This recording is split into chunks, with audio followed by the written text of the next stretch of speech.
Bien sûr, il est passionné de voyage. Il a l'âme d'un guerrier. Pour lui, l'aventure est synonyme de liberté. Mesdames et messieurs, je vous demanderai de faire un tonnerre d'applaudissements pour notre cher Gaël Crutzen, dont le thème est « Osez et vous verrez ». Un maximum de bruit, s'il vous plaît.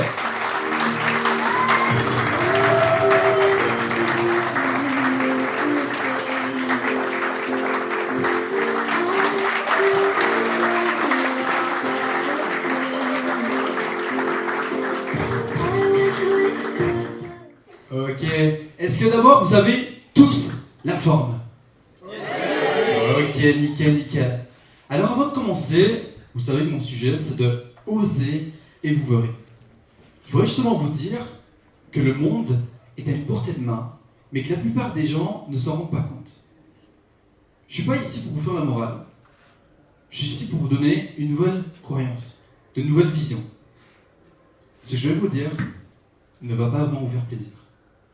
Mais avant tout, avant justement de vous dire de oser, de passer le cap, il faut savoir que quand j'étais petit, j'étais une personne qui était timide, qui n'osait pas aller vers les autres.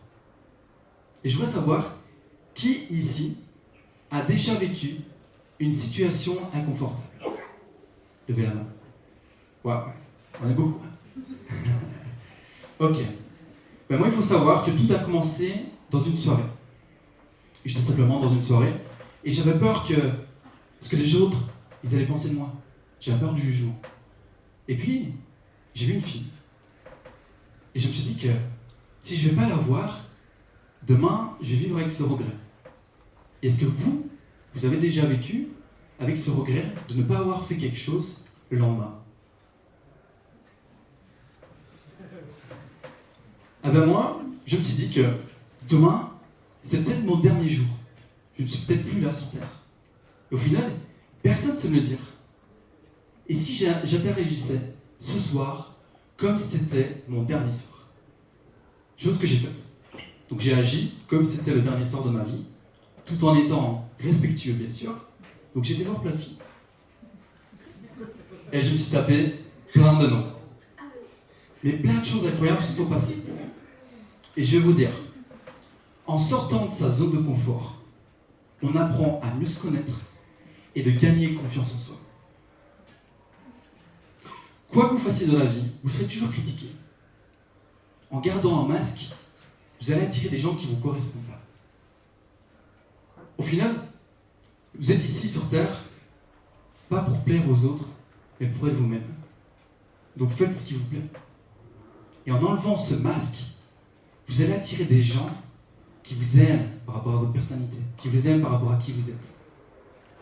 Et être seul, c'est un cadeau de la vie pour apprendre à mieux se connaître. Et il faut savoir que, comme Soufiane l'a dit, j'ai fait un tour du monde. C'est une des choses que j'ai le plus osé de ma vie.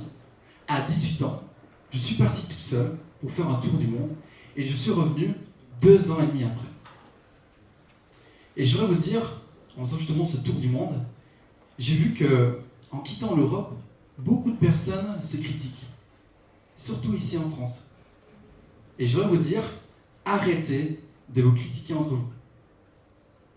Quand je suis parti en Australie ou au Canada, j'ai vu que les gens qui réussissent, ici on dit « Ah, ce mec, il a de l'argent, ouais, c'est facile, il a réussi. » Et quand on est dans ces pays-là, on dit « Waouh, ce mec, il met des choses en place, il essaye. » Quand quelqu'un rate, ici, on dit « Mais ça vaut rien, il fait des choses, ça vaut pas la peine. » Et quand on est là-bas, on dit « T'as vu ce mec, il rate, mais il essaye. » Et en fait, on valorise l'échec et la réussite. Et vous savez, la première question qu'on m'a posée autour d'une table en Australie, c'est « Combien tu gagnes le mois ?» Et ouais, je sais, c'est un sujet tabou ici, non? Et j'ai répondu, je gagnais 1500, 2000. Et la personne à côté de moi me disait 3000, l'autre 4000, l'autre 10 000. Et je sais pas lui dire, mais c'est un riche lui. Je dis, mais comment tu as fait? Et là, la personne arrive devant moi et me dit, voilà, j'ai fait comme ça. Et du coup, c'est une accélération du processus d'apprendre des erreurs des autres. Mais je dois vous dire, on a tous un grand pouvoir. Et ce pouvoir en nous, c'est le pouvoir de demander. Une question, ça vaut une réponse. Et je voudrais savoir entre vous, qui a des rêves ici? Levez la main. Ok. Vous ne le savez pas, mais dans cette salle, il y a des gens qui peuvent vous aider par rapport à votre rêve. Le seul truc, c'est que vous n'osez pas dire qui vous voulez être et quels sont vos projets. Et je vous lance au défi, ce soir, on prend justement la rangée ici devant, que toutes les personnes osent dire qui ils veulent être et quels sont vos projets. C'est dingue de voir le nombre de connexions que les gens ont et qui n'osent pas. Quand vous allez contacter ces personnes, n'attendez pas qu'elles vous recontactent. Sinon, vous allez attendre tout le restant de votre vie. Si vous voulez quelque chose, allez juste demander. Et je vais vous dire à quel point j'ose faire les choses. Il faut savoir que je suis un voyageur, j'ai des sacs à dos. Et quand j'avais mon sac à dos, en fait j'avais des caméras, parce que je suis vidéaste, je fais des vidéos. Et en fait, vous savez tous qu'on a des bagages comme en soute, on a plus ou moins 20 kilos, et 10 kilos à prendre avec nous dans l'avion. Sauf que moi, j'avais 10 kilos en trop. En gros, je devais repasser 10 kilos dans l'avion sans qu'ils le savent. Et ce que je vais vous dire ce soir, c'est quelque chose que je n'ai jamais révélé à personne. Je ne sais pas si ça marche toujours, mais c'est un secret. Donc qu'est-ce que je faisais? C'est que j'arrivais dans l'aéroport au moins 3 heures avant, et je faisais le tour de l'aéroport. Et je cherchais une personne qui me paraissait agréable à discuter. Et au final, je la trouvais. Je m'asseyais à côté d'elle, et j'apprenais à la connaître. J'échangeais avec elle, je parlais pendant 1 heure, 2 heures. Et puis au final, je lui explique mon problème. Je lui dis, écoute, voilà, j'ai 10 kilos en trop. Est-ce que ça te dérange de garder mon sac? Je vais aller juste au guichet, faire passer mes bagages en soute et revenir prendre ces 10 kilos. La personne, elle ne me connaît même pas de 2 heures. Et là, je fais justement cette technique. Ça marche. Et voici la raison comment je faisais passer 10 kilos dans tous les aéroports que je faisais autour du monde. Mais la moralité de cette histoire, c'est pas de vous dire demain à l'aéroport et essayez. C'est juste de vous dire, prenez votre courage demain et essayez de connaître les gens qui sont autour de vous. Osez, connectez-vous avec les gens qui se trouvent ici. Et la deuxième chose que je voudrais vous dire, c'est que interagissez avec les autres comme vous voulez qu'on interagisse avec vous. La vie est un effet boomerang. Alors, qu'est-ce que je veux dire par là? Et j'ai une deuxième histoire. Et cette deuxième histoire, c'est... J'étais à Singapour, une des villes les plus chères du monde, et j'étais sur un marché indien. Et je voyais plein de petits plats devant moi. Et en voyant tous ces petits plats, ça ne me donnait pas trop envie. Et je vois un mec habillé en costard au loin, et j'arrive devant lui, et je lui demande, je dis, qu'est-ce que tu me conseillerais à manger dans tout ça? Et il me dit, ça. Et quand je vois la taille du bazar, je me dis, je vais pas manger ça. Et en fait, il me dit, voilà, je viens de loin pour manger justement ce plat. Je vais te l'acheter et tu vas le manger avec moi. Donc au final, je me retrouve avec un inconnu à table, en train de manger ce plat, et je fais connaissance avec lui.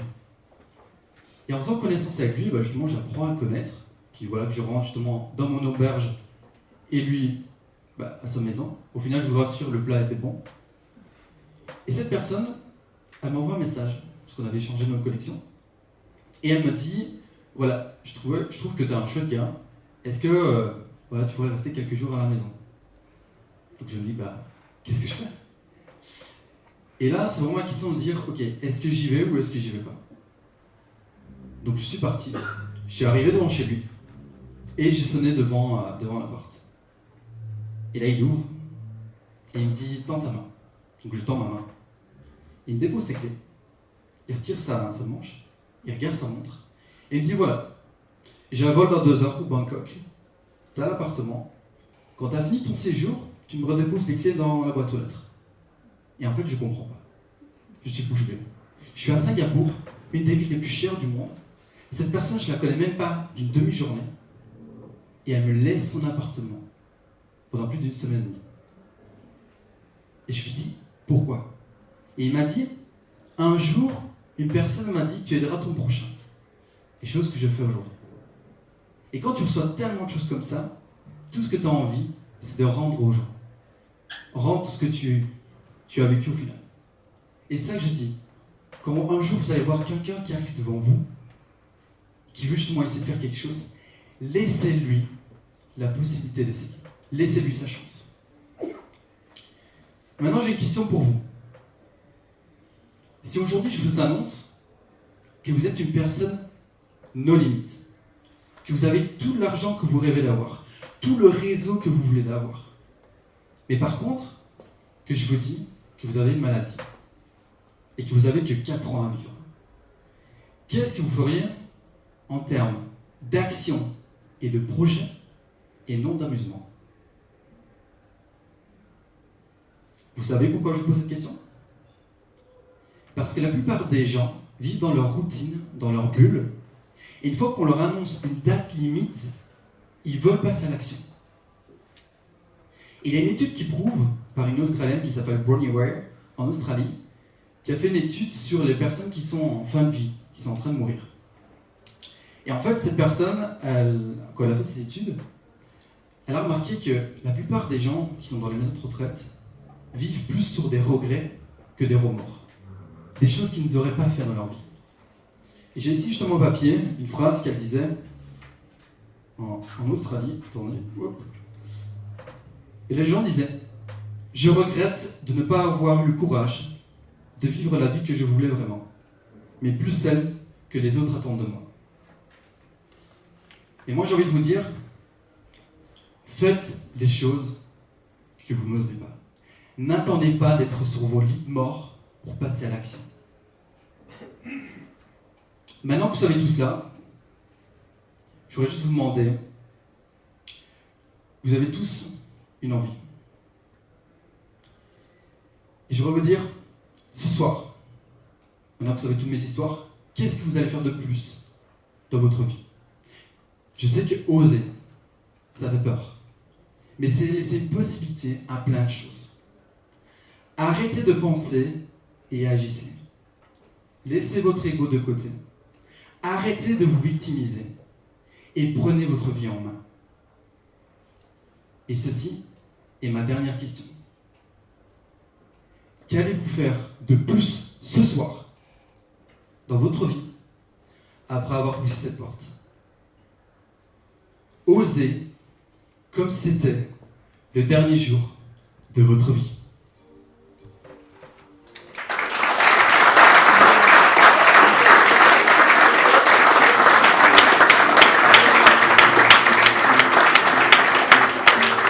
C'était un beau gosse quand même, franchement. Hein, vous avez vu le mannequin? Est-ce que ça vous a plu, mesdames et messieurs, ou pas? S'il vous plaît, un maximum de bruit pour notre Schengen, s'il vous plaît. Il vous a partagé son expérience. Et oui, plein de d'émotions. Merci Gaël.